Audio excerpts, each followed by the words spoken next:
I'm sorry, I don't mean to laugh, but what a way to start your video. I swear, he was just not expecting us to be here, even though, he's the one making the video. Perhaps next time you should check with yourself before you press record so you know that you are doing the thing that you're doing, yeah? Hello. Just going to make a quick video here, as quick as I possibly can. I don't want to spend too much time on this.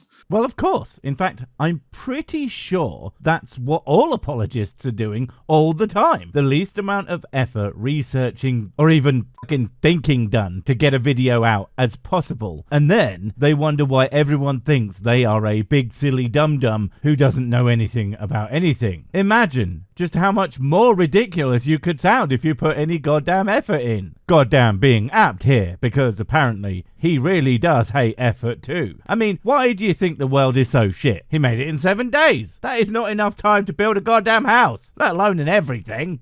But I have a question for you atheists out there. Oh no, folks, he's brought out them there air quotes. He's onto us. He knows we am not the real Athie boys, that we're all just faking and really believe in God or some shit. Dude, when you're talking to someone, don't put air quotes around something they use to describe themselves. Otherwise, they might have to say you're not an absolute wanker, and we'll have to totally listen to the stupid shit you have to say about them. And I put atheists in quotations because you're a bellend, asshole, dipshit, dumbass, fuckface, prick, cockhole. Am I getting close? Oh, and if you think I'm being really, really harsh, don't worry. I said all of those in quote marks. So that just makes it all better, right? You just can't prove. You can't prove. Can't prove that I can't prove. Well, he does have us there. We atheists are never able to prove a prove. Some days I wonder if we're even trying to prove. It's like it doesn't have anything to do with atheism at all. Useless, I know. That God is there or not? You can't.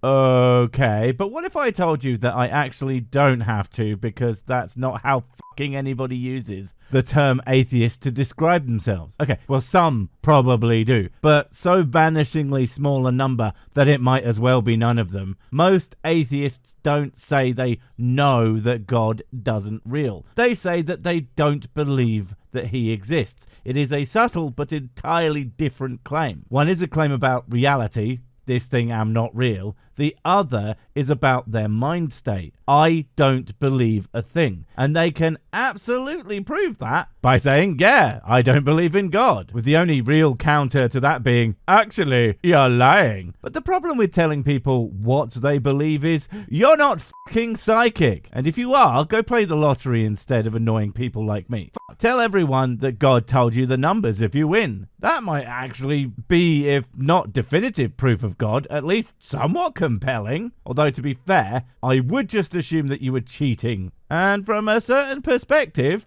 you kind of are. At best, you're agnostic. Okay. Are we still saying this shit? Right. As the words are used today by people who actually care about any kind of useful or accurate language, agnostic and atheist are not separate positions. Just because an agnostic doesn't know if a God exists, if they don't believe in any God, then they are, as a matter of fact, an atheist. Now, I understand that some people think that atheism is somehow tainted as a term, and it means that basically you're a massive arsehole. And while I am a bad example against that, as a general rule, consider the source. It's theists who tend to make all those negative claims about atheists, while atheists are just fighting for their completely reasonable positions. Maybe don't let them define that shit for you. Also, a final word on people who call themselves agnostic because they think it means like an atheist, but just better in every way. You're a prick. And if we can start using the term smugnostic to refer to them, that would just be great. So, since you believe there is no God, whatever, according to you and your flippant dismissal of a position that you clearly don't understand. But fine, me not believing God is real and essentially thinking that he definitely doesn't are close enough to effectively result in many of the same conclusions about reality. So I'm sure I can still answer anything stupid you have to say. But just to note that maybe next time, instead of coming in all hot and ignorant, that you might want to start with actually knowing anything about the people you think you are talking about. It can't hurt, can it? Well, except maybe for your brain, from having to do all that any thinking whatsoever. How was this universe created? Okay. I don't know. I mean, there are plenty of hypotheses, but just because I don't buy your one doesn't actually mean that I have to immediately present one of my own. Put it this way, if you and a friend were to find a dead body in the middle of the road, no signs of injury, a young and healthy looking person, well, as healthy as you can look as a cadaver, no skid marks, not a single clue to point in a specific way that they could have died. And your friend turns to you and says, "Tell me how this person died, otherwise it's proof positive that they died from space bees climbing in through their butthole and consuming their organs from within." You might then think that your friend was a bit of a moron, and that maybe you shouldn't wander down random death roads with them anymore. Big Bang? Big Bang shakes head. Well, I guess it's not that then. I mean, look how fucking incredulous he is. Although, to be completely fair, he's not actually wrong. The Big Bang isn't where the universe came from. It's what happened afterward, dumbass. The Big Bang is the expansion of matter that resulted from whatever thing did the universe or came before, or whatever you want to say. The universe came from whatever happened prior to all the matter in the universe expanding out from that. Perhaps if you had bothered to look up anything instead of trying to shit out this turd of a video onto the internet, you might have known that. Well, what an atheist means, or what even an agnostic is. It's 0 for 3, dude. It's really not looking good. From nothing? Oh no. Dark matter. Can you prove that? No. You want me to prove it? I didn't even fucking say it. Dude, you really need to stop getting your "this is what atheists think and are" opinions from, well, it's probably other theists, isn't it? You see, the thing about people with a vested interest in the people who disagree with them being incorrect about everything, especially when they are desperate to control the world based on what they believe by, getting laws and other shit passed, well, it's not unusual for them to happily lie about the people who think their shit is nonsense. It happens all the time. If you genuinely give a shit about what they actually think, you should ask them. That is to say, the atheist. And if you don't actually care, have you considered fucking off into space? So let's take your theory. Not my fucking theory. Anything that I may or may not believe about how the universe did the do is almost certainly based upon the work of others. Countless days, months, years, decades of work, all done by people far smarter than me and shown to be as accurate as possible using evidence and no shortage of the smarting. And you compare that to some shit people made up about a guy that they also made up doing a thing that is more than likely made up. Yeah, I'll take my theory, whatever that is, any day of the week. Big Bang. Explosion. I told you he doesn't know what he's talking about. The Big Bang is in no case described as an explosion by any scientific document that isn't for 3-year-olds or fucking morons. And the moron ones aren't really scientific because they're usually creationist shit. Object in motion stays in motion, correct? Well, I just got to point out that's a small part of the whole thing. An object at rest stays at rest. An object in motion stays in motion with the same speed and in the same direction unless acted upon by an unbalanced force. That is to say, unless something happens to an object, aka another force is applied to it, so like a thrown ball, will move until it hits air resistance and gravity and friction on the ground and so on, where it will immediately begin to slow down, which is, of course, immediately, because all those things are always there. But you knew that, right? You're not just saying sets of words you think make you sound smart, yeah? There's no way any particles that come from this explosion that happened billions of years ago could hold together, because they're continuing to move out from the explosion site. Right, so it took me a minute to try and figure out what the hell he's even trying to say, but I think what he's arguing here is that because Newton's law of motion, therefore nothing could happen if everything moved out from the center of whatever, that all the things would just keep on going forever. But that's not what anybody says about the formation of the universe. You see, that other bit I felt the need to so assholishly point out about, you know, other fucking forces. Yeah, that's actually really important. You see, there's this thing called gravity that acts on basically everything in the universe and would in fact cause shit to come together, despite the fact that it was moving in whatever direction. So there's no way for gravity to be created because you need mass, all right, in order to create gravity. Oh, okay, so you have heard of gravity, and if I understand what you're trying to get at here, which I doubt you do, you seem to think that the universe is already infinite, but you've missed a crucial part of the Big Bang. The Big Bang isn't just an expansion of matter, but also the expansion of space itself. And correct me if I'm wrong, someone else, not him, he doesn't even know what words mean, but essentially, part of what slowed the early universe down was the universe itself expansion as it stretched the very particles that made up what we call the universe. It's actually really interesting, and I'm definitely fucking this up, so please look into it more yourselves, but basically no, that's wrong, you don't know how the Big Bang Theory works, and that should be more than enough to refute this particular shit nugget. And it's not gravitons.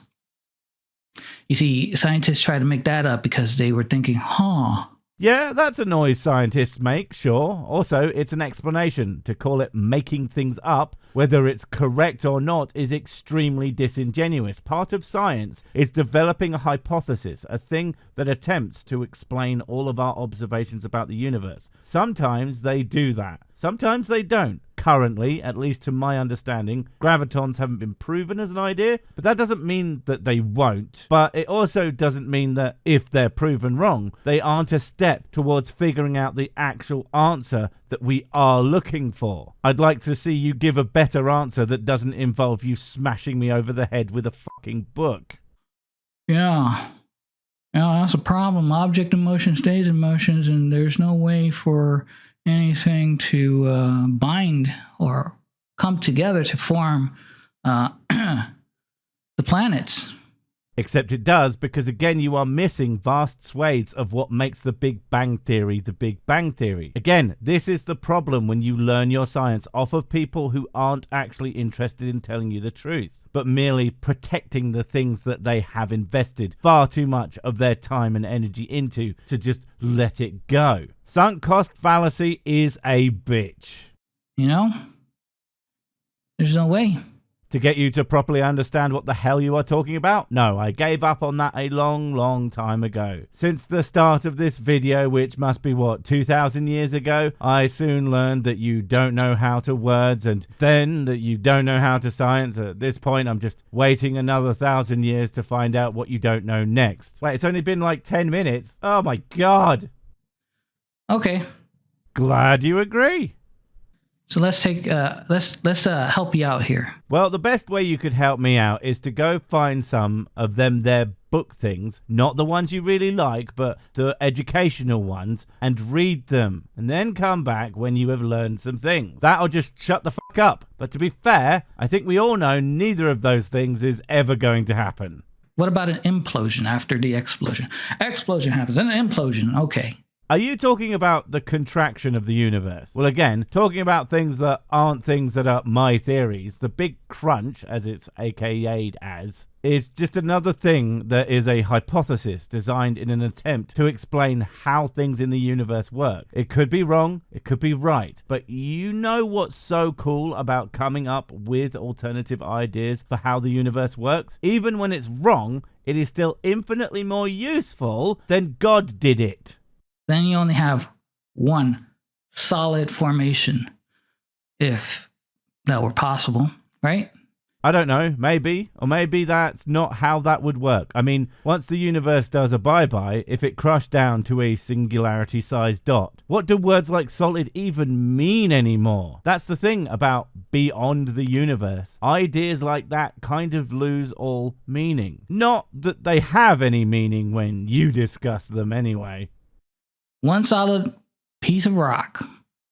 And then what about the stars and everything else? First off, the fact that you were even suggesting it be anything even remotely comparable to a rock is frankly hilarious. That's not what everything smushed together would be. It would be literally everything. That's not rock. That's everything. And second, yeah, they would be gone. What are you even trying to describe? It's not something that anyone thinks describes the universe right now because, yeah, once everything is smashed together, things like stars wouldn't be a thing anymore. I'm sure this sounds really clever inside your head. Perhaps that's where you should leave this shit because once it gets outside, it sounds really fucking dumb. Gotta say, the one consistently great thing about our new best friend here are all the sounds he makes. I mean, give credit where credit is due. It at least makes him entertaining. What new noise will he come up with next? If he wants it to be one that sounds smart, I suggest silence. Okay, so let's once again take that and go, okay, so it was an explosion, then an implosion, then another explosion. No, object in motion stays in motion. No, dude, you can't just keep doing that. I don't know anyone who says anything about the universe becoming a rock. Objects in motion, staying in motion isn't an instant win button when you don't know what it means. And the very fact of you being incredulous of an idea doesn't automatically make that idea wrong. Especially, and I cannot state this firmly enough, when you clearly have no fucking idea what you're talking about.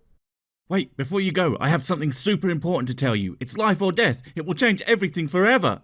Nope, wait, it's gone. Oh well, probably wasn't important. But while I have you, don't forget to comment, subscribe and notify. And if you want more of my smexy voice, check out Mrs. Six's channel Spoonstaff Stories, where I narrate and voice all the videos, and she does the work. And if you want to support the channel, check out the merch store for cool t-shirts, or check out Patreon, memberships and PayPal to support directly. Finally, follow me on the medias of social to get completely pointless guff and to keep up on the latest releases. Oh, I just remembered what I was going to tell you. Whatever you do, don't touch the